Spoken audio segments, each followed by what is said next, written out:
The gate didn't just open, it yielded, and the black SUV did not rush in. It arrived, slowly, deliberately, like a thing that had never once been told to wait. The compound was the kind that made visitors go quiet. White walls, a fountain in the middle of the courtyard that served no purpose except to remind you that the people who lived here did not lack anything. A gateman rushed to open the car door, and she stepped out.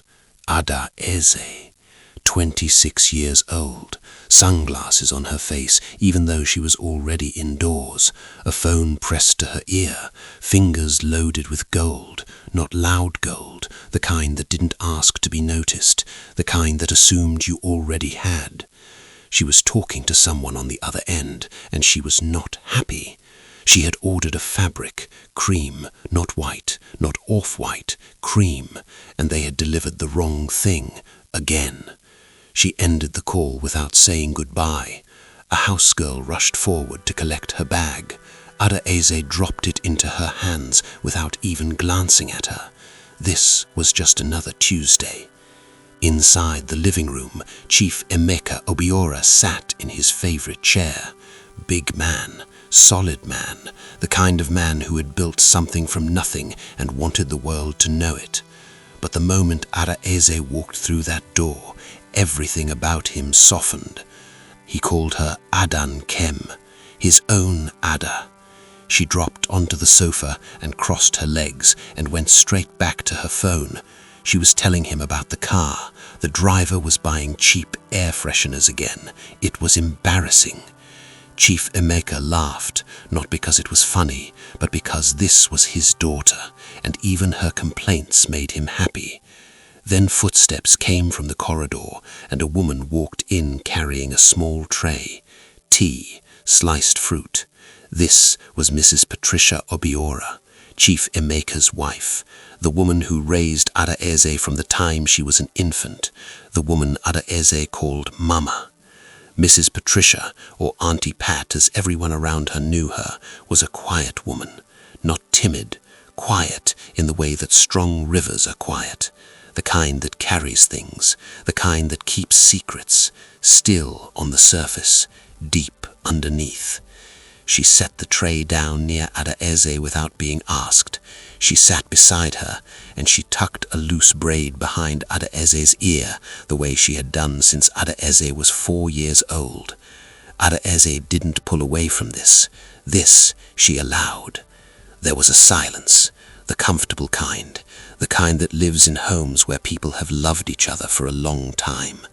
And then Adaeze spoke, quietly, without looking up.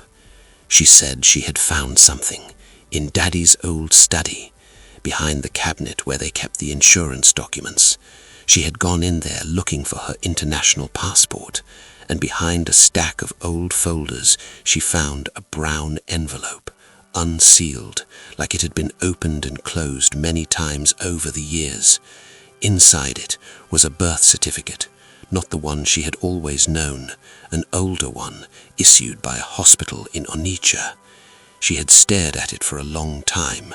She didn't understand it at first, and then she did, because the name of the child on it was Adaeze, her name, but the name under mother was not Patricia Obiora.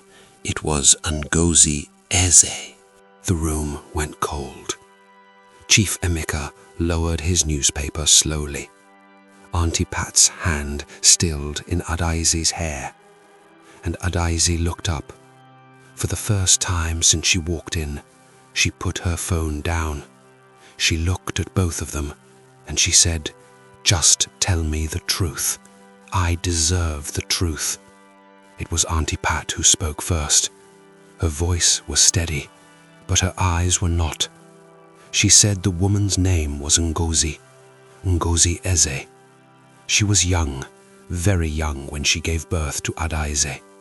She had named her baby herself before leaving the hospital. Adaeze, daughter of royalty. It was the name on the birth certificate the fishermen found, tucked inside the wrapping cloth with the baby, the morning they pulled her from the river. Chief Emeka continued from there. His voice was low. He said Ngozi had been traveling by boat with the baby. Adaeze was barely 3 months old when the ferry capsized near Asaba. It was deep in the rainy season. The current that day was something people still talked about in whispers, not just because it was loud, but because it did not give anything back. The baby was found downstream by fishermen, still wrapped in the cloth her mother had tied around her. The cloth had somehow caught on the edge of a canoe. She was alive, barely, but alive. The fisherman handed her to the nearest church mission. The mission contacted local authorities, and that same brown envelope was how her name and her story were documented. Adaeze asked about her mother. What happened to Ngozi? There was a pause. Chief Emeka said they never confirmed anything. No body was recovered from that river, but nobody expected anyone to survive that current. He and Auntie Pat had been childless for 11 years at that point. 11 years of prayers, 11 years of hospitals, 11 years of hoping and being disappointed. When the mission reached out to families willing to take the baby, they came forward immediately. They registered her legally. They considered changing her name, but they couldn't bring themselves to do it. Her mother had named her. That name was the one thing Ngozi had given her daughter that the river could not take away, so they kept it. Adaeze.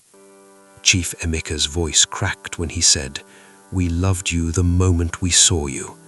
Nothing about that has ever changed." He was not performing. This was a man speaking from the deepest part of himself. Adaeze sat very still. She said she was not angry at them, and it sounded like something she had decided before she understood how she felt. She needed them to understand that. She was not angry, but she needed to know if her mother was alive. 3 days passed, and Adaeze found herself sitting across from a man in a small, cluttered office. His name was Mr. Dike, private investigator. The office smelled like old files and ceiling dampness and time that had stopped moving forward. Adaeze sat in a plastic chair with her expensive bag on her lap and the look on her face of someone who found the whole room personally offensive. Mr. Dike laid out what little they had: the name, Ngozi Eze, age at the time of the accident, approximately 19 or 20, from somewhere in Anambra State. Beyond that, nothing official. He told her he would start with the fishing communities near the accident site, old church registers, local government records, and she needed to register her DNA at a hospital database in case her mother had done the same.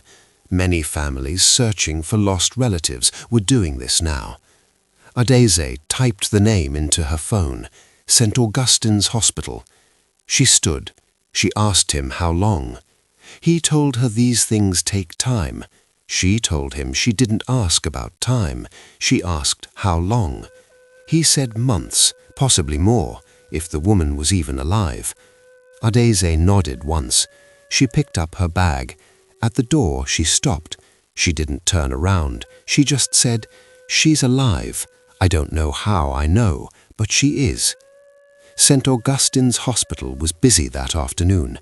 Adaeze moved through it the way she moved through everything, like the space should rearrange itself for her. She did not look around. If she had, something in her might have hesitated. She checked in at the laboratory, filled in her forms with the impatience of someone doing an errand they considered beneath them. The nurse collected her sample, assigned her a reference number, told her they would contact her if a matching sample was ever registered. Adaeze thanked her and left. She walked out through the sliding doors and got into her waiting car. She did not know that in this same hospital, 26 years ago, a young woman had screamed through the night and held a tiny girl against her chest and whispered a name into her ear before the morning came and the river took everything. She did not know. She just checked her phone and told the driver to take her home. 4 weeks went by, nothing from Mr. Dyke. On a Wednesday afternoon, Adaeze went to Ogbete Market with her friend Chisom. Chisom was the kind of friend who told Adaeze when she was wrong. She just did it very carefully. She told her to stop checking her phone every 5 minutes. The man said months. Adaeze said she refused to accept that. They moved through the fabric stalls. Adaeze touched things and dropped them, touched and dropped. Nothing was good enough. And then, on the other side of the narrow market aisle, there was a woman sitting behind a small provisions table. Tin tomatoes, seasoning cubes, small bottles of groundnut oil. She looked like a woman who knew hard days for a long time. Her face carried the kind of lines that don't come from age alone. They come from worry, from waiting, from years of looking at crowds and searching for one particular face. Her eyes moved across the market, and then they found Adaeze, and she stopped. Something in her recognized something it had been waiting for. She leaned forward. She stood slowly. She began to move around her table. Chisom noticed her coming. She whispered to Adaeze, "That woman is heading towards us. She's probably going to ask for something." Adaeze didn't even look. She said, "Tell her I don't have change," and she turned and walked deeper into the next stall. The woman stopped, 3 steps away from her daughter. 3 steps, too close to reach, too late to matter. She watched Adaeze's back disappear into the crowd. Her hand lifted slightly, the way a hand reaches for something and then remembers that it has no right. She stood there for a moment. Then she walked back to her table. She sat down. She opened her bag and she took out a small photograph, worn, creased along the fold, the face of a baby girl, tiny, bundled, eyes closed, the last picture taken before the boat left the shore. She held it in her lap, and the market moved around her, loud and alive and completely unaware of what had just almost happened. That night, Adaeze lay in bed and could not sleep. The ceiling fan turned slowly above her. She stared at it. She thought about the house she lived in, the car, the clothes, the father who had never let her lack a single thing, the woman who checked every day whether she had eaten. She had everything, and still there was something in her that felt like a room with an empty chair in it, a door she kept passing that she had never been able to open. She picked up her phone, looked at Mr. Dyke's number, put it down. She whispered into the dark, "She carried me on water. She almost died carrying me. Where are you?" The fountain in the courtyard ran quietly outside. The gateman made his rounds. The house was still. And on the other side of the city, in a small room on a narrow bed, a woman took out a photograph and whispered into the same dark, "Ada, Ada, where are you?" 2 women, 1 city, the same question, asked from opposite ends of a life that had already crossed, and neither of them knew they had already stood 3 steps apart in the noise of a market on an ordinary Wednesday afternoon. One of them had been looking, the other had been too proud to see. But this was only the beginning, because the next time they would meet, Adaeze would look her mother in the eyes. She would hear words that should have cracked something open inside her, and she would still walk away. Don't miss part 2, because the moment that will break your heart is coming.